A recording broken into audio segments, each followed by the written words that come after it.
गौसे आजम बमने बेसरो सामा मददे क़िबला-ए दी मददे काबा ईमा मददे बगिरदा बेबला उस्ताद कश्ती मदद कुन या मुईनुद्दीन चिश्ती कादिरियम नारे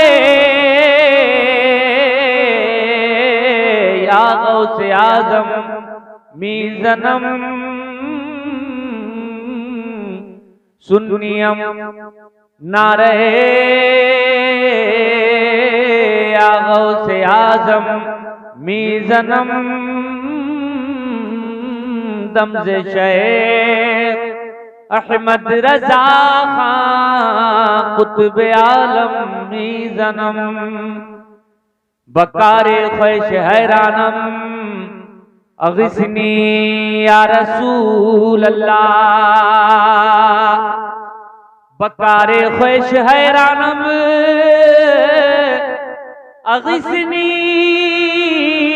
या रसूल अल्लाह परेशानम परेशानम अग़िस्नी या रसूल अल्लाह परेशानम परेशानम अग़िस्नी या रसूल अल्लाह खुदा शाहिद है वो बाजार लगता है मदीने में खुदा शाहिद है वो बाजार लगता है मदीने में जो दुनिया में नहीं मिलता वो मिलता है मदीने में जो दुनिया में नहीं मिलता वो मिलता है जोर से बोले मदीने में। अच्छा, जो मैं जिक्र कर रहा हूँ, जो बात कर रहा हूँ, जो ये मैंने अभी कहा, तो ये सच्चाई पर मबनी है कि नहीं? आप मानते हैं और बिल्कुल मेरा ईमान है, मेरा अकीदा है कि हर सुन्नी मुसलमान इस बात को मानता है कि जो दुनिया में नहीं मिलता है वो मेरे आका के मदीने में मिलता है। मानते तो हैं आप, इसमें कोई शक नहीं है, लेकिन जबान से भी इजहार हो जाए तो बड़ा अच्छा हो जाए। तो मिल के पढ़ने जरा आप लोग अगर कम है, लेकिन इस चीज का एहसास मत होने दें आप, ना मुझे ना अपने आप को। इसलिए मचल के पढ़े और लगे तुम्हें देख करके ये दीवानों की महफिल में कोई दीवाना है जो नबी की बात कर रहा है। जो दुनिया में नहीं मिलता वो मिलता है मदीने में। सरे महफिल करम इतना मेरे सरकार हो जाए। सरे महफिल करम इतना मेरे सरकार हो जाए। निगाहें मुंतज़िर रह जाएं और दीदार हो जाए। निगाहें मुंतज़िर रह जाएं और दीदार हो जाए। दुरूद शरीफ का नजराना पेश कर ले। अल्लाहुम्मा सल्ली अला सय्यिदिना व हबीबिना व मौलाना मुहम्मदिन मुबारक वसल्लम सलातन व सलामन अलैका या रसूलल्लाह सल्लल्लाहु तआला अलैहि वसल्लम। बहुत अच्छा माइक माशाल्लाह बोल रहा है। थोड़ा सा अगर आवाज वो बढ़ा देंगे तो दूर से भी अच्छा पकड़ेगा। ये बहुत अच्छा माइक है, अल्लाह पाक सलामत रखे। तो मैं अब एक हदीस शरीफ पढ़ रहा हूँ और फिर उसी हदीस शरीफ के हवाले से मेरी गुफ्तगू आगे बढ़ रही है। तो आप हदीस शरीफ सुनने के लिए तैयार हैं? तो पहली हदीस आप समाप्त करें। जैसा कि मैंने जिक्र किया, आज की तकरीर में इंशाअल्लाह बहुत सारी हदीसें सुनेंगे और आपका ईमान इंशाअल्लाह मुस्तफा की हदीस से सुन के जगमगाने लगेगा। पहली हदीस मुस्लिम शरीफ की हदीस है और मिशकात शरीफ में भी साहिब किताब ने इसको जिक्र फरमाया है। हवाला नोट फरमाएं, मिशकात शरीफ बाबुल फी अलामातिन नबुव्वा, सफा नंबर 522 सफा की 17, 16, 17, 18, 19, 20, 21, 22, 23, 24, 25, 26, 27 की बड़ी प्यारी हदीस है पाक। अन इब्ने अब्बास रज़ियल्लाहु ताला क़ाला इन्ना ज़िमादन क़दिमा मक्का व काना मिन अज़दी शनुआ व काना यरक़ी मिन हाज़र्री फसमिया सुफ़हा आलि मक्का यक़ूलून इन्ना मुहम्मदन मजनून फ़क़ाल लौ अन्नी रअयतु हाज़ा अर्रजुल लअल्लल्लाह यशफ़ीहि अला यदैया क़ाल फ़लक़ियहू फ़क़ाल या मुहम्मद इन्नी अर्क़ी मिन हाज़ा अर्रीह फ़हल्लक फ़क़ाल रसूलुल्लाह सल्लल्लाहु अलैहि वसल्लम इन्नल हम्दलिल्लाह नहमदुहु व नस्तईनुहु मन यहदिहिल्लाहु फला मुदिल्ल लहु व मन युद्लिलहु फला हादिय लहु व अशहदु अल्ला इलाहा इल्लल्लाह व अशहदु अन्ना मुहम्मदन अब्दुहु व रसूलुहु अम्मा बाद फ़क़ाल अईद अलैया कलिमाती कहाउला फ़अदहुन्ना अलैहि रसूलुल्लाह सल्लल्लाहु अलैहि वसल्लम सलास मर्रात फ़क़ाल लक़द समीअतु क़ौलल कहनति व क़ौलस सहरति व क़ौलश शुअरा फ़मा समीअतु मिस्ला कलिमाती कहाउला व लक़द बलगना क़ामूसल बहर हाती यदका उबायुका अल इस्लाम क़ाल फ़बायाहु इला आखिरिल हदीस। मुस्तफा की हदीस के नाम पर लब खोले, जोर से बोले सुभान अल्लाह। उजाला देती है बुझते हुए चिरागों को, उजाला देती है बुझते हुए चिरागों को, जहां जहां भी हदीस रसूल जाती है। अभी आपने बड़ी अच्छी नातें हमारे जमात के एक मोतबर मुस्तनद शायर मीर मुस्तफाई साहब की जबान में समाअत की। आप इंशाअल्लाह एक राउंड में भी और समाअत करेंगे। मैं अभी आरामगाह पे सुन रहा था, बड़ा अच्छा महसूस हो रहा था। अल्लाह पाक ने बड़ी अच्छी आवाज से नवाजा है। अल्लाह पाक मजीद कुव्वत गोयाई की दौलत से माला माल फरमाए। अब सुनो प्यारे भाइयों, जो जिक्र कर रहा हूँ, जैसा कि मैंने आपसे कहा कि तालीम, कुरान की तालीम, कुरान की इम्पोर्टेंस इंसान की जिंदगी में, हमारी आपकी मुसलमानों की जिंदगी में क्या है। अय लोगों, कुरान के ताल्लुक से एक बात याद रखें, कुरान दुनिया की वाहिद ऐसी किताब है कि जिस किताब में तुम्हारी, हमारी और पूरी नस्ले इंसानियत की तमाम प्रॉब्लम्स का सॉल्यूशन मौजूद है, तमाम बीमारियों का इलाज मौजूद है, तमाम सवालों के जवाबात मौजूद है। यही कुरान प्यारे भाइयों, इस कुरान को मदरसा तजवीदुल इस्लाम में पढ़ाया जाता है।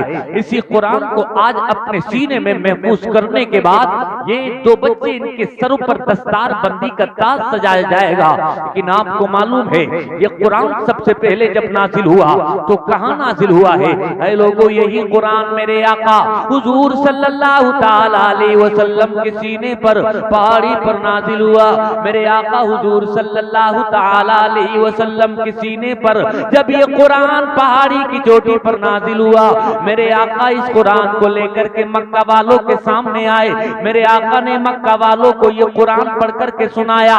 लेकिन जब मक्का वालों ने सुना, अबू जहल ने सुना, परेशान हो गया।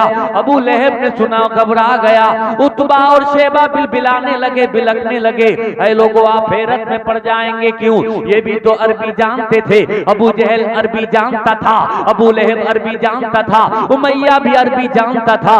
लेकिन जब मेरे आका ने कुरान पढ़ करके सुनाया है, अबू जहल भी कहने लगा, अबू लहब भी कहने लगा, ये कुरान तो इसी सीनों पर अटैक करता है। ये कुरान तो दिल की दुनिया को ज़ेरो ज़बर कर देता है। इस कुरान को जो पढ़ लेता है, इस कुरान को जो सुन लेता है, मुस्तफा का कलमा पढ़ के मुसलमान हो जाता है। अरबी तो हम भी जानते हैं, लेकिन जो अरबी कुरान की अरबी है इसका जवाब नहीं। हम भी अरबी उन नस्ल है, लेकिन कुरान की अरबी का जवाब हमारे पास भी नहीं है। रोको इस कुरान को, रोको इस कुरान पर पाबंदी लगाओ, कुरान की तालीम पर पाबंदी लगाओ, कुरान को रोको। कुरान मक्का की जमीन से आगे नहीं बढ़ना चाहिए। कुरान पर पाबंदी लगाने के लिए, कुरान पर कदम लगाने के लिए इन लोगों ने प्लानिंग बनाई, बड़ी खतरनाक प्लानिंग बनाई। ऐसी खतरनाक प्लानिंग कि कुरान किसी के कानों से जाकर के टकरा ना जाए, कुरान की आवाज को कोई सुन ना ले। ये कहने लगे कि कुरान को रोको, कुरान को मक्का की गली से आगे न बढ़ने दो।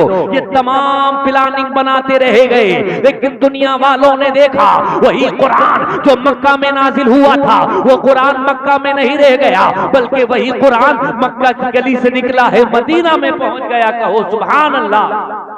मक्का की गली से निकला, मदीना में पहुंच गया, और मदीना में ही नहीं रुका, बल्कि मदीना के कोने कोने में फैल गया। और मदीने से जब निकला है तो मदीने से निकलकर दुनिया के कोने कोने में पहुंच गया। यानी मैं कहना चाह रहा हूँ, यही कुरान अमेरिका में जाओगे मिल जाएगा, यही कुरान अफ्रीका में जाओगे मिल जाएगा, यही कुरान जर्मनी में जाओगे मिल जाएगा, यही कुरान जापान में जाओगे मिल जाएगा, यही कुरान इंग्लैंड में जाओगे मिल जाएगा, यही कुरान तुर्किस्तान में जाओगे मिल जाएगा, यही कुरान ईरान में जाओगे मिल जाएगा, यही कुरान अफ्रीका के रेगिस्तानों में जाओगे मिल जाएगा, यही कुरान हॉलैंड में जाओगे मिल जाएगा, यही कुरान ऑस्ट्रेलिया में जाओगे मिल जाएगा, यही कुरान दुनिया के कोने कोने में पहुंच गया।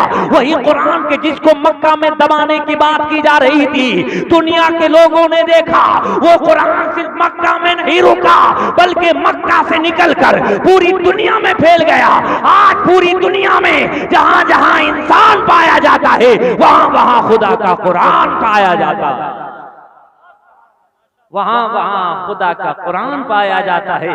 एक शायर मोहब्बत ने कहा था कि नूरे खुदा है कुफ्र की हरकत पे खंदजन, नूरे खुदा है कुफ्र की हरकत पे खंदजन, फूकों से ये चराग बुझाया न जाएगा, फूकों से ये चराग बुझाया न जाएगा। ऐ लोगों, यही कुरान, कुरान को रोको, कुरान को रोको। कुरान को रोका कैसे जाए? तमाम प्लानिंग धराशायी हो गई, दरी की दरी रह गई। कहा सुनो सुनो, इन्होंने एक मीटिंग बिठाई, और मीटिंग बिठाने के बाद कहा ये ऐसे तो रुकते नहीं है, कुरान को रोकना भी जरूरी है, क्योंकि कुरान जो सुन लेता है वो मुस्तफा का कलमा पढ़ के मुसलमान हो जाता है। सुनो, इस कुरान को लोगों तक पहुंचने ही ना दो। कोई अनजान आए उसको रोक लो, मोहम्मद से मुलाकात करने ही ना दो। मक्का की गली गली में, मक्का के कोने कोने में, मक्का की हर सरहद पे, मक्का में आने वाली हर डगर पर ये बैठ जाते, और इनके औबाश, इनके गुंडे जो भी मक्का में आता उसके कानों में ये रुइयां ठूस देते और कहते कहां जा रहे हो? कोई भी कहता कि मैं मक्का जा रहा हूं, तो ये एक बात जोर दे करके कहा करते थे कि मक्का में जाओ, सबसे मुलाकात करना, लेकिन आमिना के बेटे अब्दुल्ला के दुर्रे यतीम से मुलाकात ना करना। अब आप हैरत में पड़ जाएंगे कि मुस्तफा से मुलाकात क्यों ना करना। इनको मालूम है मेरे आका को जो भी देख लेता है, खुदा की कसम हमेशा के लिए उनका कलमा पढ़ करके गुलाम बन जाता है। सुभान अल्लाह, सुभान अल्लाह। नई बात नहीं है जो आज इस्लाम को, कुरान को टारगेट किया जा रहा है। आप देखते हैं कि इस्लाम को टारगेट किया जाता है, टीवी की स्क्रीन पर जो एंकर आता है वो कुरान को गाली बकता है, वो इस्लाम के बारे में बुरा भला कहता है। कभी तुमने सुना नहीं कोई मुसलमानों के नबी को गाली बकता है? कभी आपने गौर व फिक्र की? लोग कहते हैं कि यार पूरी दुनिया के लोगों को देखो कि वो इस्लाम, इस्लाम और इस्लाम को ही टारगेट करता है, कुरान, कुरान और कुरान को ही टारगेट करता है, मुसलमानों के नबी को ही टारगेट किया जा रहा है। दुनिया में मजहब तो और भी है, दुनिया में रिलीजियन तो और भी है, दुनिया में धर्म तो दूसरे भी पाए जा रहे हैं, लेकिन जहां देखो इस्लाम को टारगेट किया जा रहा है। मैं कहता हूं जब ये बात कही जाती है मुझसे कि देखो अमेरिका इस्लाम के पीछे लगा है, अफ्रीका इस्लाम के पीछे लगा है, इंडिया के कुछ कुत्ते हैं जो इस्लाम के पीछे लगे हैं, मैं कहता हूं मुसलमान तो घबरा नहीं, देख इसमें भी पॉजिटिव पॉइंट है, देख इसमें भी तेरे लिए मुस्बत नजरिया है, और वो मुस्बत नजरिया ये है, देख अमेरिका इस्लाम के पीछे है, देख अफ्रीका इस्लाम के पीछे है, इंडिया के चंद कुत्ते इस्लाम के पीछे है, लेकिन तेरा मेरा इस्लाम सबसे आगे नजर आ रहा है। यही तो इस्लाम की खूबसूरती है, दुनिया के सारे मजहब पीछे है, तेरा मेरा इस्लाम सबसे आगे है। ये शान अल्लाह ने अता फरमाई है। बात करते क्यों है ये? आप सोचते होंगे दूसरे मजहबों के बारे में क्यों भौंका नहीं जाता, दूसरे मजहबों के बारे में बात क्यों नहीं की जाती है, बात की जाती है तो इस्लाम के बारे में क्यों? ये बात समझ आनी चाहिए। तो सुनो ऐ लोगों, कोई दिन ऐसा नहीं जाता है कि जिस दिन का सूरज निकलता ना हो और कोई कभी खबर सुन लो कि क्रिकेटर कलमा पढ़ के मुसलमान हो रहा है, सुभान अल्लाह, कोई सिंगर कलमा पढ़ के मुसलमान हो रहा है, कोई एक्टर कलमा पढ़ करके मुसलमान हो रहा है, कोई इंजीनियर कलमा पढ़ के मुसलमान हो रहा है। हर दिन जब भी निकलता है कोई ना कोई बड़ा बिजनेसमैन, कोई ना कोई बड़ा इंसान कलमा पढ़ता है और पूरी दुनिया के लोगों को आकर के पैगाम देता है। ए दुनिया के लोगों, मैं तुम्हें पैगाम देता हूं, अगर कोई सच्ची किताब है उस किताब का नाम कुरान है, सच्चे पैगंबर है उनका नाम मोहम्मदुर रसूलुल्लाह। सुभान अल्लाह, सुभान अल्लाह। नारे तकबीर, नारे रिसालत, मसलके आला हजरत मौलाना बिलाल साहब क़िबला, नारे तकबीर, नारे रिसालत पड़ जाएंगे। ज्यादा दिनों की खबर नहीं है, जल्दी की ही खबर है। वही अमेरिका जो बहुत बात करता है इस्लाम की, उसी अमेरिका के चर्च में रहने वाला बहुत बड़ा पादरी, जिसके बहुत अनुयायी हैं, जिसके बहुत फॉलोवर हैं, जिसके बहुत मानने वाले हैं, उसके पास लोग आते हैं। वो दीने ईसाइयत की तालीम देता है, वो लोगों को बताता है कि देखो दीने ईसाइयत ये है, दीने ईसाइयत की शिक्षाएं ये हैं, दीने ईसाइयत की तालीमात ये हैं। लेकिन पूरी दुनिया हैरत में पड़ गई। वही जो लोगों को दीने ईसाइयत सिखाया करता था, अगले दिन का सूरज निकला है चंद दिनों पहले, पूरी दुनिया के लोगों के सामने आकर के कहता है मैंने धर्म बहुत पढ़े हैं और खुद मैं ईसाई धर्म का धर्म गुरु हूं, लेकिन जो सच्चाई मैंने इस्लाम में पाई है वो दुनिया के किसी मजहब में नहीं पाई। जो मजहब सच्चा है उसी मजहब का कलमा पढ़कर मैं भी जन्नत में जाना चाहता हूँ। एक ईसाई पादरी ने कलमा पढ़ा और तुम्हारे मेरे नबी का गुलाम बना। वाह वाह, जिंदाबाद जिंदाबाद। बहुत खूब, ये होता रहता है।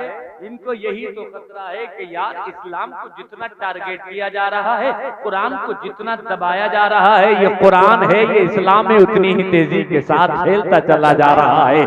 ऐ लोगों, इस्लाम की फितरत में कुदरत ने लचक दी है, उतना ही ये उभरेगा जितना के दबाओगे।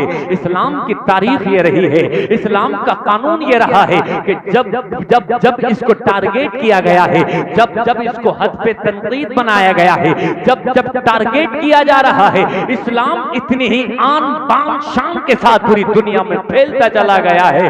तुम कभी घबराना नहीं। मुसलमान घबराते हैं, मुसलमान परेशान होते हैं, यार ना जाने अब हमारा क्या होगा, ना जमाने हमारी मस्जिदों का क्या होगा, हमारे मदरसों का क्या होगा, इस्लाम का क्या होगा, कुरान का क्या होगा। अरे कभी नहीं घबराना, ये हालात तो ज्यादा खतरनाक नहीं है। अगर तारीख पढ़ेंगे आप, इससे भी खतरनाक हालात से मुसलमान गुजरे हैं। खुद मेरे आका की जिंदगी क्या आपने नहीं पढ़ी है? ऐ लोगों, मेरे आका को खुद 3 साल तक शाबे अबी तालिब में कैद रहना पड़ा है, खुद 3 साल तक मेरे आका को मक्का छोड़ना पड़ा है। वो लोग कहते थे कि अब देखो इस्लाम के अच्छे दिन नहीं आएंगे। वो कल खुशियां मना रहे थे कि देखो हमने मुसलमानों के नबी को, देखो हमने मुसलमानों के पैगंबर को कैद कर दिया है, इस्लाम भी वही कैद हो गया है। लेकिन दुनिया ने देखा नहीं जब मेरे आका तशरीफ लाए हैं। कल तक वो लोग जो मानने वाले थे, कल तक जो अनुयायी थे, कल तक जो कलमा पढ़ने वाले थे, वो उंगलियों पे गिने जा सकते थे। लेकिन जब मेरे आका वापस तशरीफ लाए हैं तो अनगिनत बेशुमार लोग मुस्तफा का कलमा पढ़कर मुसलमान हो जाते हैं। सुभान अल्लाह। तुम्हें घबराने की जरूरत नहीं है, तुम्हें परेशान होने की जरूरत नहीं है, इसलिए कि एक बहुत बड़े वैज्ञानिक, बहुत बड़े रिसर्चर, बहुत बड़े रिफॉर्मर ने कहा है, if any religion has a chance और रूलिंग ओवर इंग्लैंड से Europe with in the next 100 years it is इस्लाम। यानी तुम्हारे मजहब के बारे में, हमारे मजहब के बारे में, मजहब इस्लाम के बारे में एक पढ़े लिखे आदमी ने बड़ी अच्छी बात कही है, बड़ा प्यारा कोटेशन पेश किया है। वो कहता है, if any religion has a chance और रूलिंग ओवर इंग्लैंड, अगर कोई मजहब, अगर कोई धर्म पूरी दुनिया में बादल बन के छाने वाला है, अगर किसी मजहब की आइडियोलॉजी, अगर किसी मजहब का निजाम हयात, अगर किसी मजहब का कानून पूरी दुनिया की जरूरत बनने वाला है, वो पढ़ा लिखा इंसान कह रहा है, मैं महसूस कर रहा हूं आने वाले 100 साल के अंदर अंदर सिर्फ इंग्लैंड नहीं बल्कि पूरी दुनिया में अगर कोई मजहब होगा, उस मजहब का नाम मजहब इस्लाम। सुभान अल्लाह। नाराए तकबीर, नाराए रिसालत, मसलके आला हजरत, फैजाने आला हजरत, उलमाए अहले सुन्नत, उलमाए अहले सुन्नत, नाराए तकबीर, नाराए रिसालत। क्या फरमाया कि उस मजहब को कि जिसको पूरी दुनिया मानने पर मजबूर हो जाएगी, वो कौन मजहब होगा? फरमाया वो मजहब इस्लाम होगा। अब यही मजहब इस्लाम के जिसको दबाने के लिए, जिसको रोकने के लिए, जिस पर पाबंदी के लिए मक्का की हर जगह, मक्का के हर रास्ते पर जब इन लोगों ने जालिमों को बिठा दिया, वो फिर भी नहीं रुका, तो अब भी इस्लाम नहीं रुकेगा। अब तो इंटरनेट का जमाना है, अब तो टेक्नोलॉजी का जमाना है। जब इंटरनेट का जमाना नहीं था तब इस्लाम यहाँ तक आ गया।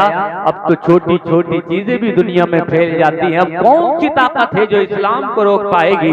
लेकिन हाँ, हम तुमसे एक बात कहना चाहते हैं, तुमने इस कुरान को पढ़ा कहाँ भाई हो? तुम इस कुरान से मोहब्बत कहाँ करते हो? तुम इस कुरान की तिलावत कहाँ करते हो? तुम्हारे बच्चे इस कुरान को पढ़ते कहाँ हैं? हम अगर आपसे कह दें तो शायद आप हमारी बात का पूरा मान जाएंगे। आज हमारे घर में किसी बच्चे ने आकर के जब आंखें खोली, कोई बच्चा आकर के जब जन्म लेता है, उसकी पैदाइश होती है, तो उसका बाप फख्र के साथ कहता है, मेरा बेटा डॉक्टर बनेगा, मेरा बेटा इंजीनियर बनेगा, मेरा बेटा मास्टर बनेगा। मैं कहता हूँ डॉक्टर बनाना कोई गलत बात नहीं है, इंजीनियर भी बनाया जा सकता है, डॉक्टर भी बनाना चाहिए। और मैं तो जोर दे के ये बात कहता हूँ कि तुम्हारी कम्युनिटी में, तुम्हारे लोगों में अच्छे डॉक्टर भी होने चाहिए, अच्छे मास्टर भी होने चाहिए, अच्छे इंजीनियर भी होने चाहिए, अच्छे रिसर्चर भी होने चाहिए, अच्छे वैज्ञानिक भी होने चाहिए, सड़क बनाने वाले भी होने चाहिए, कपड़े बनाने वाले भी होने चाहिए, मशीनें बनाने होने वाले भी होने चाहिए। यानी हर डिपार्टमेंट का आदमी तुम्हारे बीच में होना चाहिए। ना मालूम कौन से वक्त में तो उसकी तुम्हें जरूरत पड़ जाए। यानी डॉक्टर भी हो, इंजीनियर भी हो, मास्टर भी हो, ये सारे हुनरमंद तुम्हारी जमात में होने चाहिए। लेकिन साथ ही साथ जब बच्चा आपका डॉक्टर बन रहा हो, साथ ही साथ जब बच्चा इंजीनियर बन रहा हो, साथ ही साथ जब बच्चा आपका माहिर कानून एडवोकेट बन रहा हो, तो उसके साथ में कुरान की तालीम भी जरूर दिला देना, कुरान भी जरूर पढ़ा देना। इसलिए है लोगों, जो बच्चा कुरान पढ़ के डॉक्टर बनता है वो किसी की जेब नहीं काटा करता है, वो किसी मुर्दा के पैसे वसूल नहीं किया करता है। वो जानता है कि इंसानियत सबसे पहले है। जिस कुरान को उसने पढ़ा है, उस कुरान ने उसको इंसान बनाया है, उस कुरान ने इंसानियत की मोहब्बत उसके सीने में पैदा की है। लोग कहते हैं कि डॉक्टर बन जाता है, वो तरक्की कर लेता है। मैं इसको तरक्की नहीं, तनज़्ज़ुली का नाम देता हूँ। लोगों, ये क्या तनज़्ज़ुली नहीं है? लोग कह रहे हैं कि ये तरक्की है। क्या आप बताएं मुझे, एक मरीज मर रहा है, उसकी आखिरी सांसें चल रही है, आप किसी डिपार्टमेंट के डॉक्टर के पास जाते हैं, किसी उस हॉस्पिटल में, अस्पताल में जाकर उसको एडमिट कर देते हैं। क्या आपने देखा नहीं, वो आखिरी सांसें चल रही है उसकी, लेकिन डिमांड की जाती है पहले 2 लाख जमा कर दिए जाएंगे, तब इसको ट्रीटमेंट पर लिया जाएगा, तब ये अंडर ट्रीटमेंट होगा। यानी पहले पैसा भरा जाएगा, पहले फीस दी जाएगी, उसके बाद उस मरीज को देखा जाएगा। ये इंसानियत के खिलाफ है, ये मानवता के खिलाफ है, ये ह्यूमैनिटी का अगेंस्ट है ये बात कि मरीज मर रहा है, पहले पैसे की डिमांड की जा रही है। इंसानियत तो ये है कि तू उसकी जान बचा ले, अगर तू उसकी जान बचा लेगा तो मेरे मुस्तफा भी राजी हो जाएंगे, खुदा भी राजी हो जाएगा। लेकिन जान बचाना तो छोड़िए, हमने क्या देखा है कि गैर जरूरी टेस्ट, गैर जरूरी बातें जो नहीं होना चाहिए वो हो जाती है। एक बार तो ऐसा भी देखने में आता है, कई एक बार, बल्कि एक बार नहीं कई एक बार, कि मरीज मर गया है, वेंटिलेटर पर है, सांसें नहीं है, सिर्फ मशीनों द्वारा उसकी सांसें चलाई जा रही है, और पैसा ऐंठने के लिए 8-8 दिन 10-10 दिन पर डे 50,000 1 लाख चार्ज किया जाता है। लोगों, जिसका मरीज है वो अपना प्लाट बेचता है, पैसे का अरेंज करता है, वो अपना मकान बेचता है, पैसे का इंतजाम करता है, वो अपनी दुकान बेचता है, पैसे का इंतजाम करता है, वो अपना खेत खलियान बेचता है, पैसे का इंतजाम करता है। यानी जिस डॉक्टरी को लोगों ने तरक्की कहा था, मैं उसको तरक्की नहीं कहता हूँ, जो एक मुर्दा के नाम पर पैसे ऐंठ ले। तरक्की तो ये है, एक इंसान सांसें ले रहा है, एक इंसान तड़प रहा है, एक इंसान बिलख रहा है, एक इंसान भूखा है, एक इंसान प्यासा है और ये निकल करके जा रहा है, इसको मालूम है ये भूखा है, अपना खाना उसके हलक के नीचे पहुंचा दे, तरक्की इसको कहते हैं। ये खुद इसके तन पर कपड़े सलामत नहीं है, लेकिन दूसरे को देखे नंगा है, अपने बदन का कपड़ा उसको दे दे, तरक्की इसको कहते हैं। भूखे को खाना खिला दे, तरक्की इसको कहते हैं। नंगे को कपड़ा पहना दे, तरक्की इसको कहते हैं। जो बदन पर पहने हुए कपड़ों को बेच करके खा जाए वो तरक्की नहीं, वो तनज़्ज़ुली है। मैं कहता हूँ भाइयों, पहले इंसान बनाओ, मानवता का जज्बा उसके सीने में पैदा करो, फिर पूरी दुनिया में इंकलाब आएगा, फिर उस दुनिया में तरक्की पैदा होगी। इसको तरक्की नहीं कहा जाता जो आज हो रही है। आप बताइए, सच्चाई है कि नहीं है, ये हकीकत है कि नहीं? अगर इस तरह से कोई डॉक्टर बन भी गया तो हमें अपने समाज में ऐसा डॉक्टर नहीं चाहिए। हमारे कुरान ने तो बड़ी अच्छी बात कही है। हमारा कुरान तो कहता है, मन क़तला नफ्सन बिग़ैरि नफ्सिन औ फ़सादिन फिल अर्द फ़कअन्नमा क़तला अन्नास जमीआ व मन अहयाहा फ़कअन्नमा अहया अन्नास जमीआ। जो बगैर गुनाह किसी को कत्ल करता है, गोया ऐसा है कि उसने पूरी इंसानियत का कत्ल कर दिया। लेकिन अगर कोई सिसकते हुए को कोई रोड पर पड़ा है, खून के कतरे बह रहे हैं, और जाकर के उसको एडमिट करा दे, इलाज दिला दे और उसकी जान बच जाए, आप कहोगे फला ने फला की जान बचा ली। लेकिन मेरा कुरान कहता है ये एक की जान बचाना नहीं है, बल्कि ये तो ऐसा है जैसे पूरी इंसानियत की जान बचा ली। ये है मेरा कुरान, ये है मेरा इस्लाम। लेकिन मैं आपसे कहना चाहता हूँ, तुम कुरान को पढ़ते कहाँ हो? तुमने कुरान की तालीमात को अपने सीने से कहाँ लगाया है? आज लोग पूरी दुनिया में एजुकेशन की बात करते हैं, तालीम की बात करते हैं। आज पूरी दुनिया में तालीम की आंधी है, आज पूरी दुनिया में तालीम का उजाला फैला हुआ है। आप पूरब से लेके पश्चिम तक, उत्तर से लेके दक्षिण तक चले जाइए, इस बात पर जोर दिया जा रहा है कि बच्चों को पढ़ाओ, छोटा हो उसको भी पढ़ाओ, जवान हो उसको भी पढ़ाओ और बूढ़ा हो उसको भी पढ़ाओ। हाँ, आपको हैरत होगी, विरोध शिक्षा का इंतजाम किया है किसने? हमारी गवर्नमेंट ऑफ इंडिया में किसने इंतजाम किया है? जरा जोर से बोले। विरोध शिक्षा। विरोध शिक्षा कहते हैं एडल्ट एजुकेशन, यानी बुजुर्गों की तालीम, बालिगों की तालीम। यानी गवर्नमेंट को फिक्र हो रही है कि बालिगों को भी पढ़ना चाहिए, जवानों के साथ साथ जो 40 साल का, 50 या 60 साल का अधेड़ उम्र का है उसको भी एजुकेशन हासिल करना चाहिए।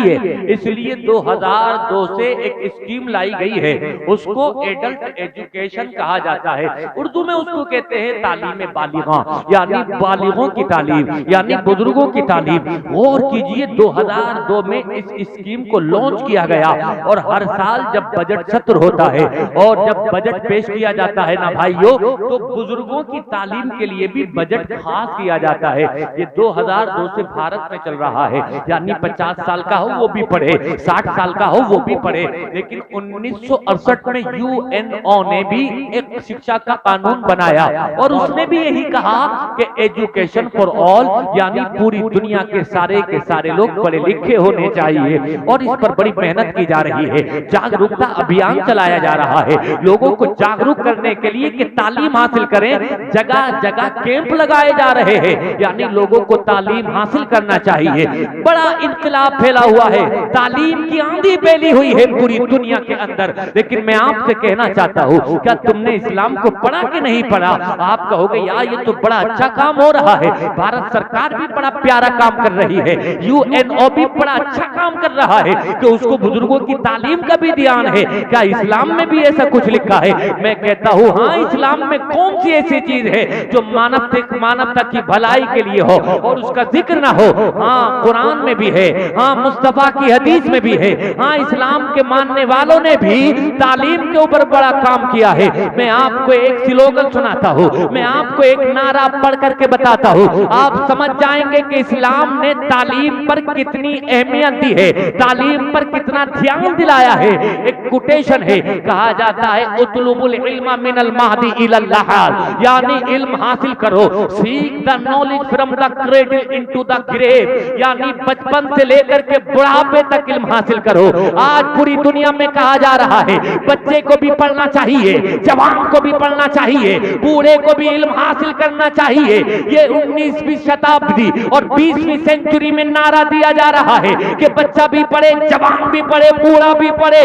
लेकिन आज से 1400 साल पहले जिस इस्लाम का कलमा तुम पढ़ते हो, जिस इस्लाम का कलमा मैं पढ़ता हूँ, उसी इस्लाम के पैगंबर ने कहा था कि तालीम हासिल करो। तालीम हासिल करने की कोई उम्र नहीं है, बच्चा भी तालीम हासिल करे, जवान भी तालीम हासिल करे, बूढ़ा भी तालीम हासिल करे, यानी बचपन से लेकर के कब्र में जाने तक तालीम हासिल हो। ये अगर किसी का नारा है तो तुम्हारे मेरे पैगंबर का नारा। नारे तकबीर, नारे रिसालत, मसलके आला हजरत, जश्ने दस्तार बंदी, माशाअल्लाह सुभान अल्लाह। हमारे मेरे पैगंबर का नारा सीख the knowledge from the cradle into the grave, यानी पालने से लेकर बच्चा जब दुनिया में आता है तब से लेकर के कब्र में जाने तक इल्म हासिल करो। इल्म हासिल करने की कोई उम्र नहीं है। कुरान पढ़ो, कुरान की तालीमात को सीने से लगाओ। ऐ लोगों, ये कुरान दुनिया में भी काम आता है, ये कुरान मरने के बाद कब्र में भी काम आएगा। दुनिया में कैसे काम आता है? आज लोग फख्र के साथ कहते हैं मेरा बेटा तैयार हो गया, मैंने अपने बच्चे को तैयार कर दिया। काहे के लिए तैयार किया? मैंने बिजनेस संभालने के लिए तैयार कर दिया, मैंने कारोबार संभालने के लिए तैयार कर दिया, दुकान मकान खेत खलियान संभालने के लिए तैयार कर दिया अपने बेटे को। मैं कहता हूँ बड़ी खुशी की बात है, तेरा बेटा तेरे सामने दुकान संभालने के लिए तैयार हो गया, कारोबार संभालने के लिए तैयार हो गया। लेकिन जरा ये भी बता कि तेरा बेटा तेरे मरने के बाद तेरी नमाज जनाजा पढ़ाने के लिए भी तैयार हुआ है कि नहीं हुआ है? ऐ लोगों, अपने बच्चों को अपनी नमाज जनाजा पढ़ाने के लिए भी तैयार करो। ये कड़वी हकीकत है, ये जुमला मैं पूरी दुनिया के लोगों तक पहुंचाना चाहता हूँ। शादी के शादियाने हर घर में बजे ना बजे, लेकिन मौत के जनाजे हर घर से जरूर उठा करते, मौत के जनाजे हर घर से जरूर उठा करते। ये इसी मुसल्लमा हकीकत है, ये ऐसा तल्ख कानून है कि आप चाहे ना चाहे, मैं चाहूं ना चाहूं, दुनिया के बड़े बड़े सूरमा, दुनिया के बड़े बड़े बहादुर, दुनिया के बड़े बड़े बादशाह चाहे ना चाहे लेकिन फिर भी मरना पड़ता है। ऐ लोगों, जब दुनिया छोड़ करके जाना है, अपनी कब्र की फिक्र करो, अपनी आखिरत की फिक्र करो, अपनी आखिरत को चमकदार बनाने की कोशिश करो। यही बच्चे जिन्होंने कुरान को अपने सीने में महफूज किया, ऐ लोगों बड़े मुबारकबाद के मुस्तहिक हैं, ये भी और इनके वालिदैन भी और खास तौर से गांव वाले भी।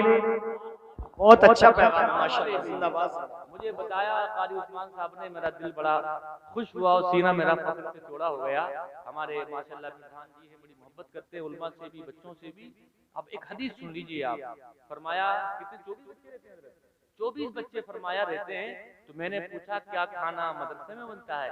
फरमाया नहीं, 24 के 24 बच्चों का खाना गांव के लोग खिलाते हैं। सुभान अल्लाह। ऐ लोगों, ये तुम नहीं खिलाते हो बल्कि मेरा रब खिलाता है। अब बात आई है ताकि आपको इनकी इंपॉर्टेंट पता चल जाए, तो एक हदीस और समाअत कर लो। वअन अनस रदियल्लाहु तआला क़ाला काना अखवानी अला अहदी रसूलिल्लाहि सल्लल्लाहु तआला अलैहि वसल्लम व काना अहदुहुमा याति नबिय सल्लल्लाहु तआला अलैहि वसल्लम वल आखरु यहतरिफु फशकल मुतरिफु अखाउ नबिय सल्लल्लाहु अलैहि वसल्लम फक़ाल रसूलुल्लाह सल्लल्लाहु अलैहि वसल्लम लअल्लका तुरज़क़ु बिही। मुस्कुरा के बोले सुभान अल्लाह। एक सवाल, उसका जवाब आप मुझे दें। मैं प्रधान जी का रिश्तेदार हूं, प्रधान जी मेरे रिश्तेदार हैं बतौर मिसाल, और मैं इनसे मोहब्बत करता हूँ, ये मुझसे मोहब्बत करते हैं, और मैं आपके यहाँ चला गया, लेकिन मैं आपको जानता नहीं, लेकिन हाँ मुझे ये मालूम है कि प्रधान जी के आपके ताल्लुकात बहुत अच्छे हैं। मैंने कहा कि मैं तुम्हारा मेहमान बनना चाहता हूँ, क्या मुझे तुम अपना मेहमान बनाना कबूल करोगे? मेरे प्रधान जी बहुत अजीज हैं।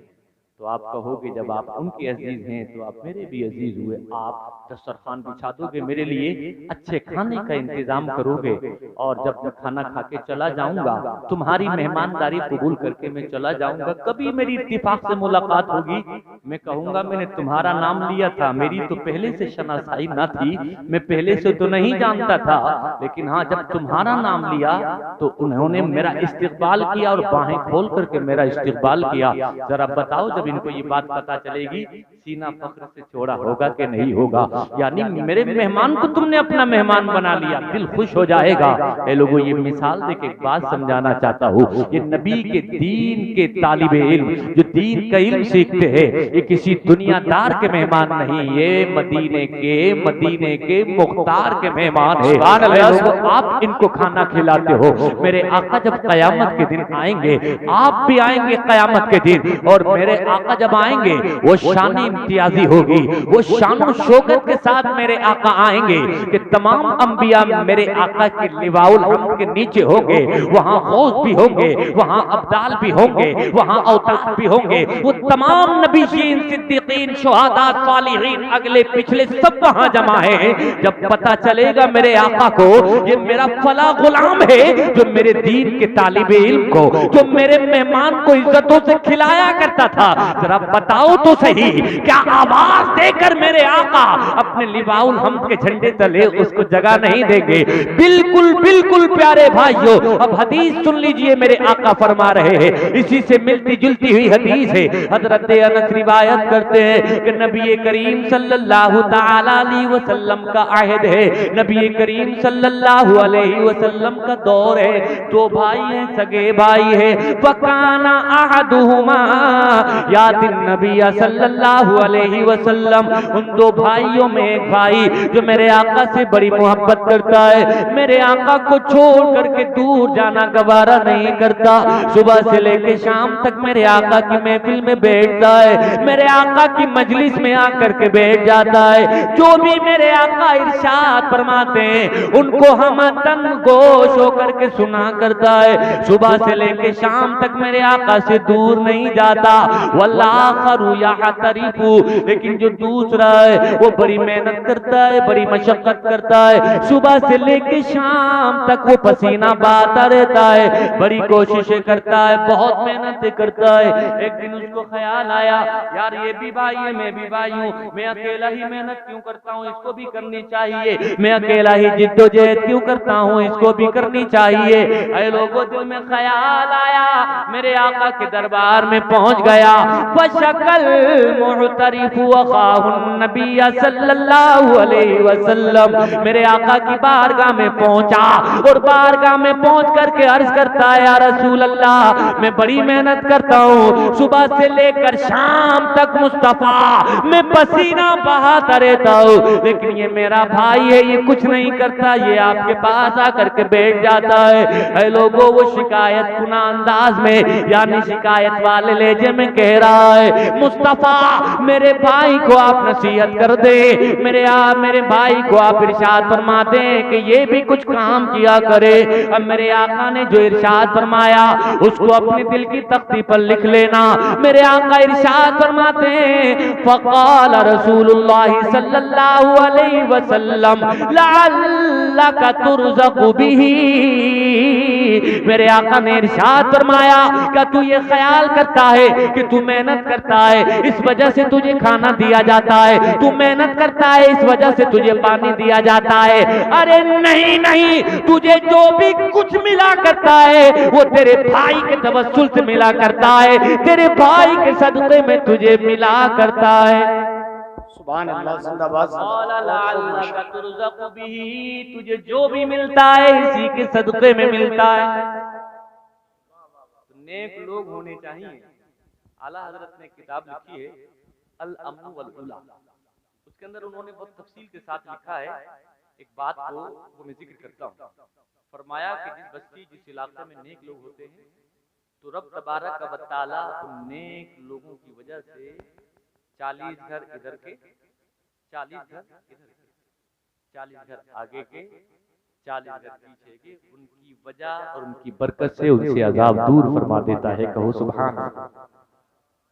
नेकों को प्रमोट किया करो, नेकों को आगे बढ़ाया करो, उनकी इज्जत किया करो, उनकी ताजीम किया करो, इसलिए कि समाज में हमारे जो छोटे छोटे बच्चे हैं वो देखेंगे, उनको भी दिल में एहसास होगा ये बच्चा नमाजी है इसलिए इज्जत दी गई है, ये बच्चा हाफिज़ कुरान है इसलिए इसको मसनद रसूल पर बिठाया गया है, ये इज्जत नहीं तो और क्या है।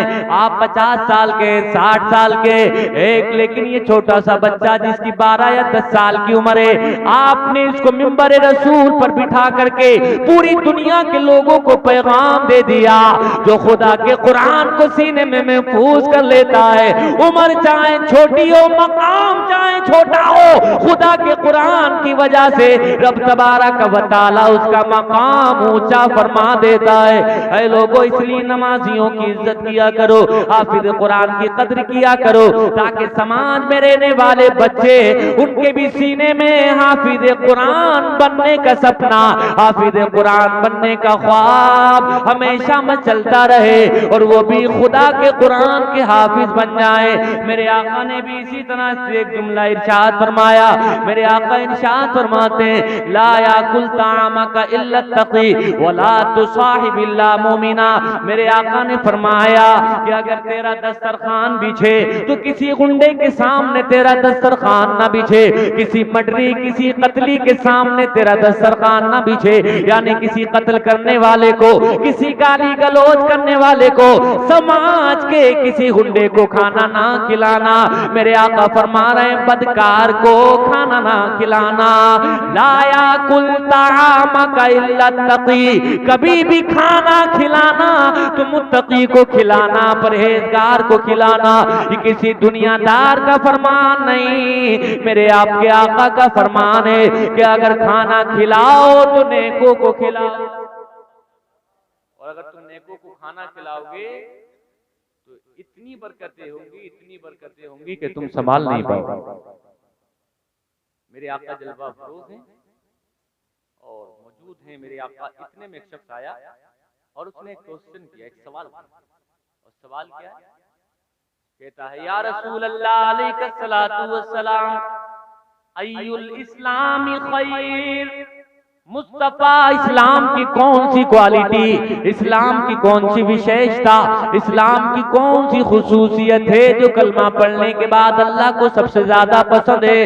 मेरे आका इरशाद फरमाते हैं, तू अगर ये जानना चाहता है इस्लाम की कौन सी बात कलमा पढ़ने के बाद अल्लाह को ज्यादा पसंद है तो सुन ले, तुतिमुत्तामा व तक़रउस्सलाम अला मन अरफ्ता व मन लम तारिफ। मेरे आका फरमाते हैं, लोगों को खाना खिलाया करो, खाना खिलाया करो। इस्लाम लाने के बाद सबसे बेहतरीन अगर कोई क्वालिटी है तो लोगों को खाना खिलाना है। व तक़रउ सलामा अला मन अरफ्ता व मन लम तारिफ, और तू सलाम कर उसको भी जिसको जानता है और उसको भी सलाम कर जिसको नहीं जानता है। ये आदत भी कलमा पढ़ने के बाद अपने अंदर पैदा कर लेना। रब तबारक व तआला को ये बहुत पसंदीदा है, बड़ी प्यारी है। और करें आप खाना खिलाना इस्लाम लाने के बाद, और सलाम उसको भी करना जिसको जानते हो और उसको भी करना जिसको नहीं जानते हो। लेकिन अफसोस के साथ कहना पड़ता है ऐ लोगों, आज सलाम भी खत्म होता चला जा रहा है। अंग्रेजों के कल्चर से ये चीज भी हम ले रहे हैं कि आज जब हम लोगों की भी मुलाकात होती है तो व्हाट्सएप पे तो पहले लोग सुबह को मैसेज भेजते हैं, तो कभी कोई गुड मॉर्निंग का मैसेज भेजता है, दोपहर का वक्त होता है गुड आफ्टरनून का मैसेज भेजा जाता है, शाम का वक्त होता है गुड नाइट या गुड इवनिंग का मैसेज भेजा जाता है। लेकिन तुम्हारा इस्लाम क्या कहता है? तुम्हारे नबी ने तुम्हारे लिए क्या तालीम दी है? मेरे नबी की तालीम यह है कि जब सुबह हो जाए तो गुड मॉर्निंग ना कहना, दोपहर हो जाए तो गुड आफ्टरनून ना कहना, शाम हो जाए तो गुड इवनिंग ना कहना, रात हो जाए तो गुड नाइट ना कहना, बल्कि मेरे नबी तुम्हारे नबी कायनात के पैगंबर एक रहनुमा उसूल दे रहे हैं। और वो उसूल ये है कि जब मुलाकात हो जाए तो कलाम बाद में कर, सलाम पहले करिए। मेरे मुस्तफा की सुन्नत। सुभान अल्लाह, सुभान अल्लाह। फरमाते हैं कुर्ब कयामत, यानी जब कयामत कायम होने वाली होगी तो कयामत की निशानियों में से कुछ निशानियां मेरे आका ने बताई है अपने गुलामों को। मेरे आका फरमाते हैं एक निशानी ये है कि सलाम सिमट करके खास खास लोगों में रह जाएगा। हम देख रहे हैं कि कुर्ब कयामत का वक्त है कि अब लोग सलाम करने में, सलाम की पहल करने में झिझक महसूस करते हैं, इस उम्मीद में रहते हैं कि ये मुझे सलाम कर ले, ये मुझे सलाम कर ले।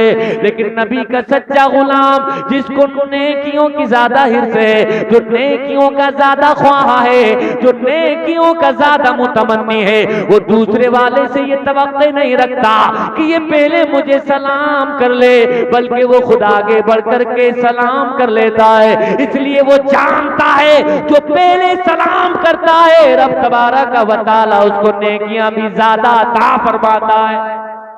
सुभान अल्लाह। तो इसलिए मेरे आका ने फरमाया हक़्क़ुल मुस्लिमी अलल मुस्लिमी सित्तुन, क़ीला मा हुन्ना या रसूल अल्लाह, क़ाला इज़ा लक़ीतहु फसल्लिम अलैहि व इज़ा दअका फ़ाजिबहु व इज़ा इस्तंसाअका फंसालहु व इज़ा अतसा फ़हमिदल्लाह फशम्मितहु व इज़ा मरिज़ा फ़उदहु व इज़ा माता फत्तबिहु। मेरे आका इरशाद फरमाते हैं एक मोमिन का दूसरे मोमिन के ऊपर, एक मुसलमान का दूसरे मुसलमान के ऊपर 6 हुकूक हैं।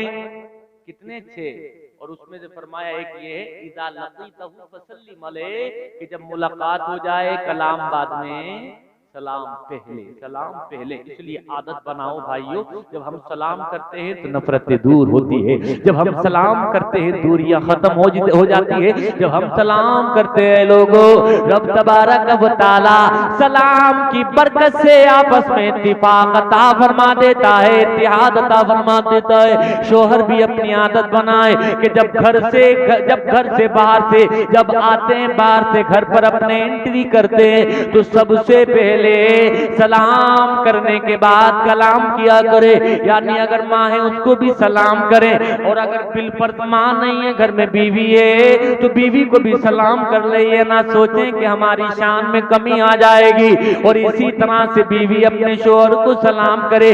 बाहर जाओ सलाम करो, बाहर से वापस आओ सलाम करो। कुछ दिनों, चंद दिनों इस पर अमल करके देख लो, खुदा की कसम जो लड़ाई है, जो झगड़े, जो फसादात घर में पैदा होते, सलाम की बरकत से शैतान भाग जाएगा, घर मोहब्बतों का गहवारा बन जाएगा।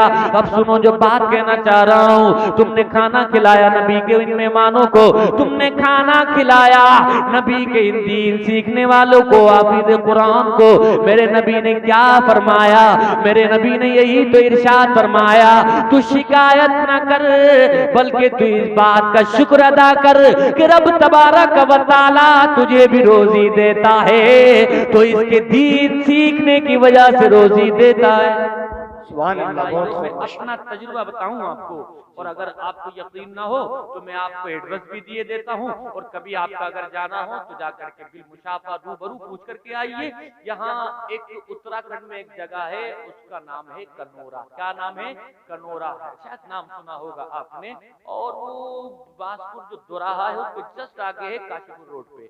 वहाँ आज से तकरीबन 10 साल पहले, मैं इस बात का ऐनी शाहिद हूँ, ऐनी गवाह हूँ इस बात का, और ये शहादत के साथ ये बात मैं आपको बता रहा हूँ, इसलिए बता रहा हूँ ताकि आपके ईमान में मजबूती पैदा हो जाए। वहाँ इसी तरह से एक इदारा शुरू हुआ, जैसा इदारा हमारे काजी उस्मान साहिब क़िबला बड़ी मेहनतों के साथ चला रहे हैं। छोटा सा इदारा था, चंद एक बच्चे आए थे, 10-12 बच्चे होंगे। खाने की बड़ी दिक्कत थी, खाना क्योंकि मदरसा नया नया है, आएगा कहाँ से, बनेगा कहाँ से, इंतजाम कहाँ से होंगे। गांव के चंद एक लोग आए, कहा आप परेशान ना हो, खाने का इंतजाम हम करेंगे। अरे लोगों, आप यकीन जानना हो, फिर कह रहा हूँ जाकर के देख लेना।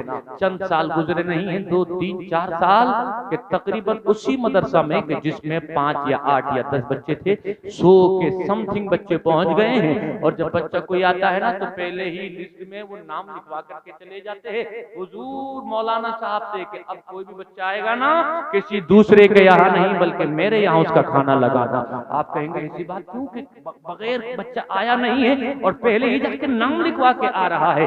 ऐ लोगों, उन्होंने अपनी आंखों से देखा कि जिन्होंने मदरसे के बच्चों का अपने घर पे खाना लगाया, जो कुरान को हिफ्ज़ कर रहे हैं, जो आलिम बन रहे हैं, जो मौलवी बन रहे हैं, जो फाजिल बन रहे हैं, जिनका खाना उन लोगों ने अपने घरों पे लगाया, रब तबारक व तआला ने नबी के मेहमानों की मेहमान नवाजी की बरकत से 2-3 साल में इतना नवाज दिया है कि जो भी देख रहा है हैरतज़दा है। वो समझ गए ये तरक्की किसी और ने नहीं दी है, ये तरक्की सदका है तो कुरान का सदका है, ये तरक्की सदका है तो नबी की दीन की तालीम का सदका है। आज खुशहाली है, वो खुशहाली है कि आप किसी गली से गुजर जाएं, पक्की गलियां नजर आती है। ऐ लोगों, उस गांव से गुजर जाएं तो इतनी आलीशान बिल्डिंगें, ऊंचे ऊंचे मकान नजर आते हैं कि अगर शहर के मकान भी हों तो उन बिल्डिंगों को देख करके शर्मा जाएं। ये इज्जत इसलिए मिली है कि नबी के दीन के सिपाहियों की इज्जत दी है। इसलिए तुम्हारी इज्जत कुरान को याद करने में है, तुम्हारी इज्जत कुरान वालों की इज्जत करने में है। जो कुरान वालों की इज्जत कर लिया करता है, रब तबारक व तआला उसको भी जलील नहीं होने देता। अब सुनिए जो बात अर्ज करना चाह रहा हूँ, तुम बड़े मुबारकबाद हो, बड़े मुबारकबाद। कल जिस तरह से आज तुम इन नबी के मेहमानों की मेहमान नवाजी कर रहे हो, मेरा ईमान कहता है, मेरा ईमान कहता है, मेरा विस्तान कहता है, कल बरोज़ में शर इसी तरह से बल्कि इससे भी बेहतर अंदाज में मेरे आपके आका तुम्हारी मेहमान नवाजी फरमाएंगे। और कारी साहब सिर्फ 24 नहीं 50 तक पहुंचाइए बच्चों को। इंशाल्लाह ये गांव के सारे लोग आपके साथ में हैं कि नहीं, जोर से बोलें। अच्छा, हाथ उठा के जरा सबूत देते हैं कि नहीं, ताकि हमारे कारी साहब को यकीन हो जाए। देखिए बहुत अच्छी बात है। अब जो बात मैंने की थी मैं खत्म करने की तरफ आ रहा हूँ। तो कुरान पढ़ो, अपने घर में कुरान की तालीमात को लाजिम कर लो। ऐ लोगों, सुबह हुआ करे तो सबसे पहले कुरान पढ़ा करो, उसके बाद दीगर काम किया करो। बेदार हो जाओ जल्दी से, कुरान की तिलावत करो। फजर की नमाज का वक्त हो जाए, फजर की नमाज पढ़ा करो। ऐ लोगों, अगर इस तरह से अमल कर लिया, तुम देखो तुम्हारी जिंदगी में इनकलाब आएगा। आज सुबह से लेके शाम तक कमाया जाता है, लेकिन कमाने के बाद ये भी शिकायत की जाती है, कमाते तो बहुत है लेकिन हमारी कमाई में बरकत नहीं होती। और ये 2 में से हर एक की शिकायत है, बहुत कमाते हैं लेकिन कमाई में बरकत नहीं होती। बरकत होगी कहां से? जब नमाज छोड़ के कमाया जाएगा, नमाज के वक्त में मेहनत की जाएगी, नमाज के वक्त में दुकान पर मकान पर बैठा जाएगा तो ज्यादा कमाया जा सकता है लेकिन बरकत खत्म हो जाती है। ऐ लोगों, मेरे नबी की एक हदीस और समाअत करो। मेरे आका इरशाद फरमाते हैं, ला तजअलू बुयूतकुम मकाबिर इन्न शैतान यनफिरु मिनल बैतिल्लज़ी तुक़रअु फीही सूरतुल बक़रा। मेरे आका ने इरशाद फरमाया, ऐ मेरे गुलामों, अपने घरों को कब्रिस्तान ना बनाओ। ये मेरे आका फरमा रहे हैं कि अपने घरों को कब्रिस्तान ना बनाओ। इसका मतलब मुहद्दिसीन ने ये लिखा है कि जिस तरह से कब्रिस्तान के में जाने के बाद किसी की कोई आवाज नहीं आती, आप भी गए होंगे कब्रिस्तान, आपने देखा होगा सुनसान है, कोई आवाज नहीं है, बिल्कुल मुकम्मल तौर पर खामोशी और सन्नाटा तारी होता है, कोई आवाज नहीं आती। मेरे आका फरमा रहे हैं कि जिस तरह से कब्रिस्तान से कोई आवाज नहीं आती, तुम्हारे घरों में ऐसा नहीं होना चाहिए, बल्कि तुम्हारे घरों से खुदा के कुरान की तिलावत की आवाज आनी चाहिए।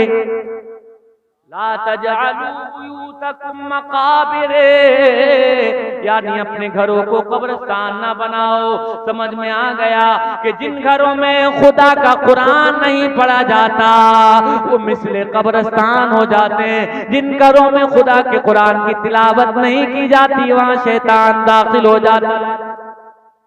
तो शैतान को अगर भगाना है, खैर बरकत चाहते हो तो क्या करो, कुरान पढ़ो, कुरान पढ़ो, कुरान की तिलावत को हिर्ज़े जा बनाओ, सीने से लगाओ। और फिर मेरे आका की हदीस सुनिए, आगे के अल्फाज, इन्ना शैतान, शैतान का लड़ाई कौन कराता है घरों में, झगड़े कौन कराता है, तलाक कौन दिलवाता है, माँ बाप की शान में एक जवान गुस्ताखी कर देता है, कौन कराता है? तो जो करा रहा है तो उसी को निकालो ना घर से। कहते हैं लड़ाई की जड़ तू है। एक मर्द अपनी औरत से क्या कहता है कि लड़ाई की जड़ तू है, लेकिन उसको बताओ लड़ाई की जड़ ये नहीं, वो शैतान है जो तेरे घर में घुसा है। उसको निकाल दो, घर मोहब्बत का, अमन का, प्यार का गहवारा। अब वो भागेगा कैसे? उतारा करने से भागेगा कैसे? अगरबत्ती जलाने से भागेगा कैसे? लौंग और नींबू मिलाकर के लटकाने से भागेगा कैसे?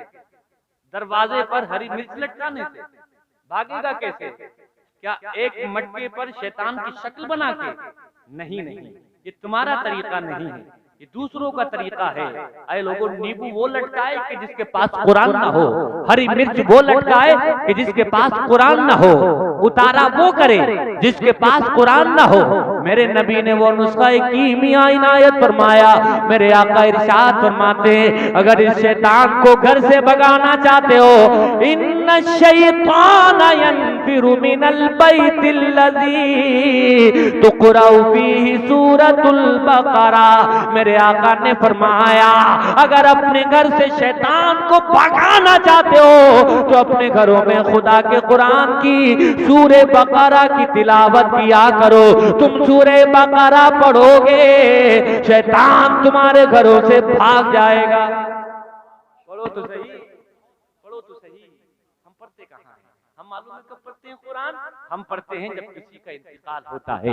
हम कुरान पढ़ते हैं जब किसी का तीजा होता है। हम कुरान पढ़ते हैं जब किसी का 20वां, किसी का 40वां, किसी की छमाई, किसी की बरसी होती है। इसका मतलब ये नहीं है कि तीजे में कुरान पढ़ना नहीं चाहिए, 20वें में कुरान पढ़ना नहीं चाहिए, इंतकाल में कुरान पढ़ना नहीं चाहिए, 40वें में कुरान पढ़ना नहीं चाहिए। मेरे कहने का मतलब ये नहीं है, बल्कि मेरे कहने का मतलब ये है कि इस कुरान से तुमने मरना सीखा। काश इस कुरान से तुम जीना सीख जाते, तुम यहाँ भी कामयाब हो जाते, तुम कब्र में भी सुरखरू हो जाते, मैदाने महशर में भी मुस्कुराते हुए उठते। काश तुम इस कुरान से जीना सीख लेते। ताकों में हर लफ्ज को सीने में बसा लो तो बने बात, हर लफ्ज को सीने में बसा लो तो बने बात। ताकों में सजाने को ये कुरान नहीं है, ताकों में सजाने को ये कुरान नहीं है। आज जब सफाई अभियान होता है, घर की हर चीज साफ की जाती है, पर्दे हैं गंदे हो रहे हैं, साफ कर लो। गाड़ी है बहुत दिनों से धोली नहीं है, साफ कर लो। बाइक है, साफ कर लो। तमाम चीजें साफ हो जाती हैं, लेकिन अफसोस कि जिस जुज़दान में कुरान रखा हुआ है वो कुरान साफ नहीं होता, उस कुरान को पढ़ने वाला मैसर नहीं होता, कुरान का कोई ताली, कुरान का कोई पढ़ने वाला, कुरान का कोई कारी घर में नजर नहीं आता। जब सफाई अभियान होता है, जब घर की तमाम चीजों की सफाई होती है, ऐ लोगों खुदा के कुरान का भी एहसास किया करो। आज दहेज में कुरान दे दिया जाता है, लेकिन हमारी बेटी पढ़ती नहीं है। आज दहेज में सबसे पहले कुरान पहुंचा पहुंचाया जाता है, लेकिन ये पूछा जाता है ये कुरान क्यों पहुंचाया जा रहा है? क्या इसलिए कि 8 दिन में जब वो जुमा की नमाज हो जाए तो 5 मिनट लेके बैठ जाना और उसके बाद 8 दिन नहीं पढ़ना? नहीं नहीं, ये कुरान इसलिए दिया जाता है कि जब कभी कोई डिफिकल्टी का सामना हो। ये कुरान इसलिए जाता है जब कभी बेटी तू मुसीबत में गिरफ्तार हो जाए, बेटी जब मसाइब व आलाम के पहाड़ तेरे ऊपर टूटने लगे, जब मझधार से निकलने का कोई रास्ता नजर ना आ रहा हो, तो तू परेशान ना होना, खुदा का कुरान लेकर के बैठ जाना, खुदा के कुरान की तिलावत करना। तू कुरान पढ़ेगी, रब तबारक व तआला कुरान की तिलावत की बरकत से तेरी तमाम मुसीबतों को हल फरमा देगा, तेरी तमाम परेशानियों को दूर कर देगा,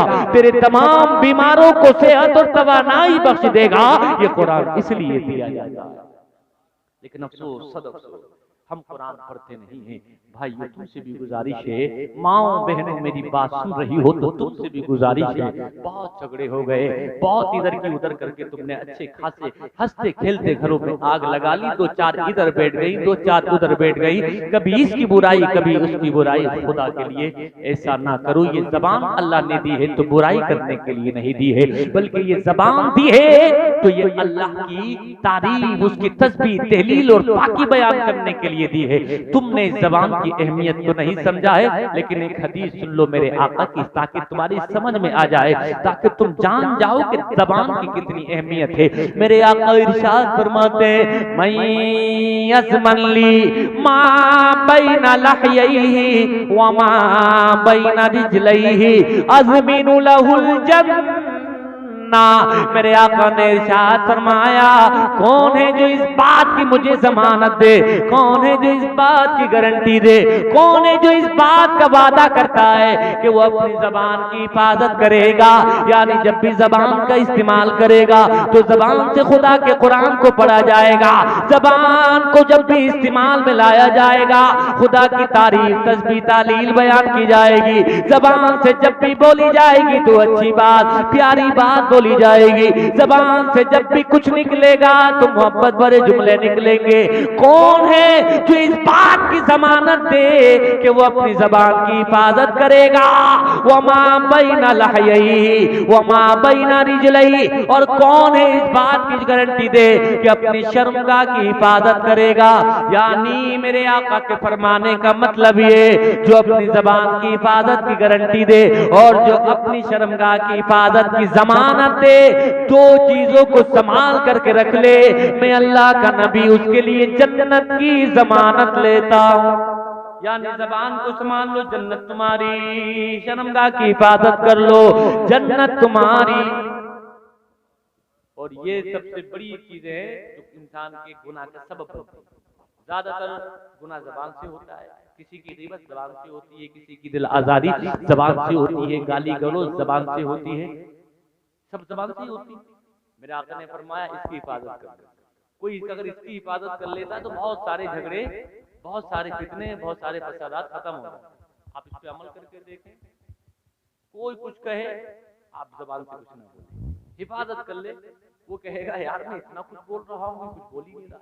झगड़ा ज्यादातर होता है, जबान पहले चलती है, बाद में झगड़ा होता है कि नहीं होता? मेरे आका है लोगों, हकीमों के हकीम, तबीबों के तबीब, मेरे आका को सब खबर है, मेरे आका को मालूम है, इसलिए फरमा दिया कि जबान की हिफाजत करना।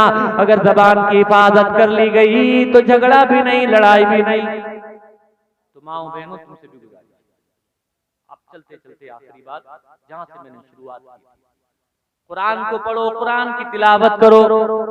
सुबह हो जाए तो सबसे पहले कुरान की तिलावत से शुरुआत करो, और फिर देखो जिंदगी में इनकलाब। कोई तुम्हारा बाल भी बीका कर नहीं सकता, कोई भी तुम्हें नीचा दिखा नहीं सकता।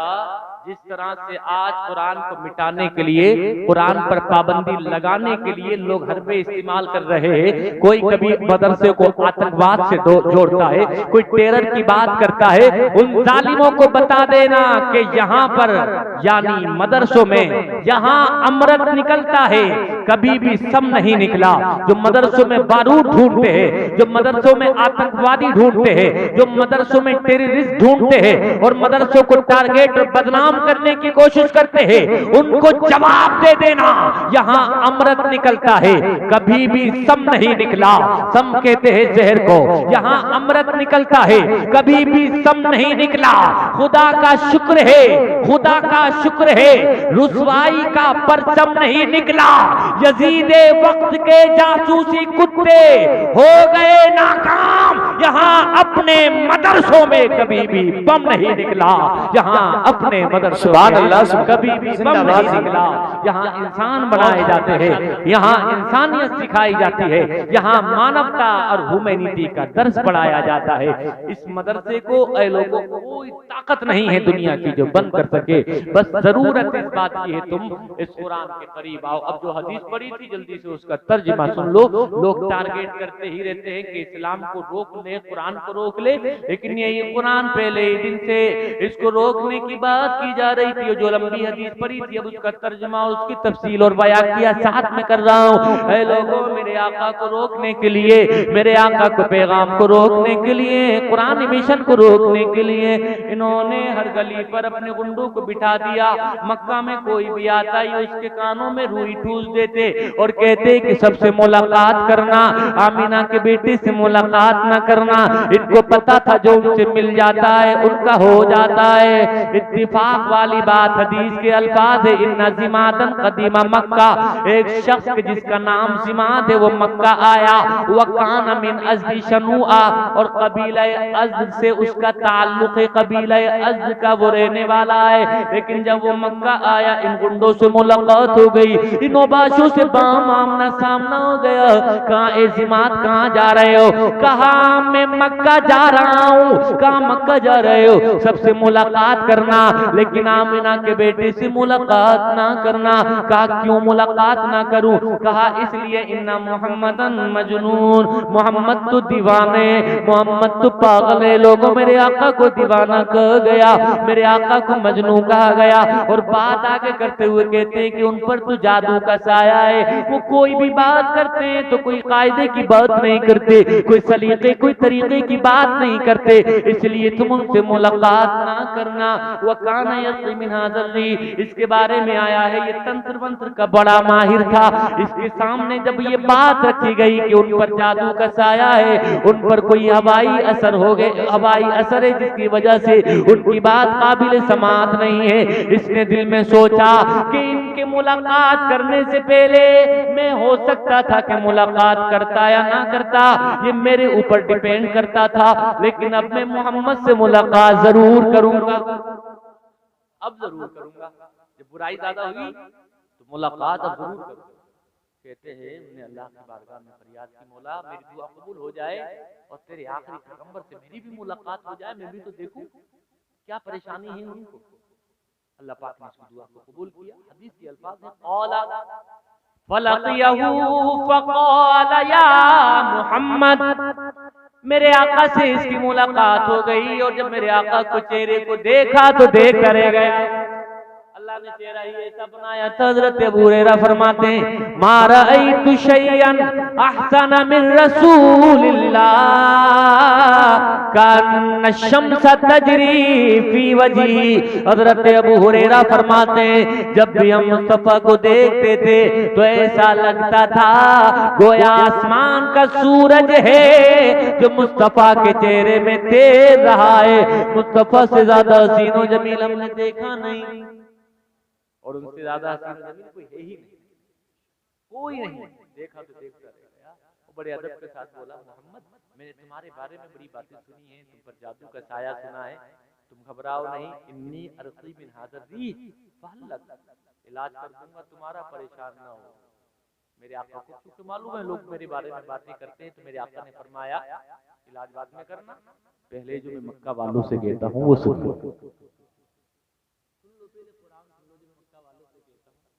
ठीक है सुना दो, थोड़ी सी देर की बात अपना इलाज शुरू कर। अब मेरे आका ने फरमाया, इन्नल हम्दलिल्लाह नहमदुहु व नस्तईनुहु मन यहदिहिल्लाहु फला मुदिल्ल लहु व मन युद्लिलहु फला हादिय लहु व अशहदु अल्ला इलाहा इल्लल्लाह व अशहदु अन्ना मुहम्मदन अब्दुहु व रसूलुहु। मेरे आका ने पढ़ करके जब ये सुनाया है, ऐ लोगों देखता ही देखता रह गया, क्योंकि ये भी अरबी जानने वाला था। कहने लगा ये तुमने जो सुनाया है बड़ा प्यारा है। फ़क़ाल अईद अलैया कलिमातिका हाउला, ऐ मोहम्मद जो अल्फाज तुमने सुनाए, जो कलिमात पढ़ करके तुमने सुनाए, ये बड़े प्यारे हैं, एक मर्तबा और सुना दो। जब अच्छा लगता है तभी उसको दोबारा सुना जाता है। इसको बड़ा प्यारा लगा, मेरे आका ने फिर पढ़ के सुना दिया, बहुत प्यारा लगा। फिर कहता है ईद अलैया, दोबारा फिर सुना दो, दोबारा भी सुना दिया। फिर कहा से 12 सुना दो, मेरे आका ने फिर सुना दिया। फ़क़ाल ईद अलैया कलिमातिका हाउला, बार बार सिफारिश करता चला जा रहा है, बार बार डिमांड करता चला जा रहा है। फ़अआदहुन्ना अलैहि रसूलुल्लाह सल्लल्लाहु अलैहि वसल्लम सलास मेरे आका ने 3 मर्तबा यही अल्फाज उसको पढ़ करके सुनाए। जैसे जैसे सुनता चला जा रहा है, कुफ्र की गंदगी बाहर होती चली जा रही है। एक वक्त आया वो अपनी ज़बान हाल से कह रहा है, लक़द समीतु क़ौलल कहना व क़ौलस सहरा व क़ौल शाइरा फमा समीतु मिस्ल कलिमातिका हाउला व लक़द बलगना क़ामूसल बहर। ए मोहम्मद जो कलाम तुमने सुनाया, इस कलाम का कोई जवाब नहीं है। तुम्हारा कलाम सुनने से पहले मैंने बड़े बड़े अदीबों का कलाम सुना, बड़े बड़े फसीहों का कलाम सुना, बड़े बड़े शायरों का कलाम सुना, बड़े बड़े उदबा नुकबा को मैंने सुना, लेकिन जो कलाम तुमने सुनाया है, ऐसा कलाम तो आज तक मेरे कानों ने नहीं सुना। मुस्तफा के कदमों में गिर गया और कदमों में गिर के बोला, हाथ बढ़ा दीजिए, कलमा पढ़ा दीजिए।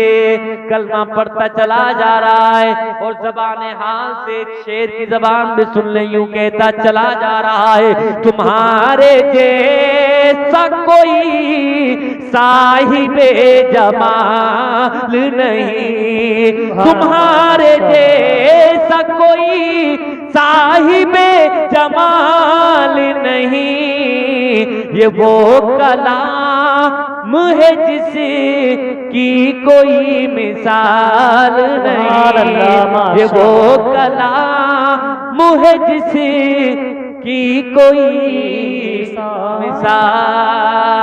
मिसाल नहीं। यही कुरान जो इन्होंने सीखा, यही कुरान जो इन्होंने याद किया, इस कुरान की कोई मिसाल नहीं। बेमिसाल कुरान को तुम भी पढ़ो, कुरान की तालीम को सीने से लगाओ, अपने बच्चों को हाफिज कुरान बनाओ।